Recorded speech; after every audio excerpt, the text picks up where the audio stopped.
Hello guys, ഇന്ന് നമുക്ക് ഒരു പീച്ചിങ്ങ തക്കാളി സവാള എല്ലാം കൂടി ഇട്ടിട്ടുള്ളൊരു ചെറിയൊരു റോസ്റ്റ്, അതായത് ഒരു മെഴുക്ക് പുരട്ടി പോലൊക്കെ നമുക്ക് ഉണ്ടാക്കാം.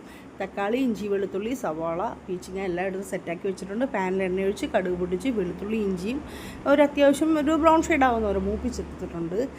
ഇതിലേക്ക് ആദ്യം സവാളയും പച്ചമുളകും ആണ് ചേർത്ത് കൊടുക്കുന്നത്. അതിൻ്റെ കൂടെ തന്നെ കുറച്ച് കറിവേപ്പിലയും കൂടി ഇട്ട് കൊടുക്കുന്നുണ്ട്. എല്ലാം കൂടി ഇട്ട് നല്ലതുപോലെ ഇളക്കിയതിന് ശേഷം ആവശ്യത്തിനുള്ള ഉപ്പ് ഇട്ട് കൊടുക്കുന്നുണ്ട്.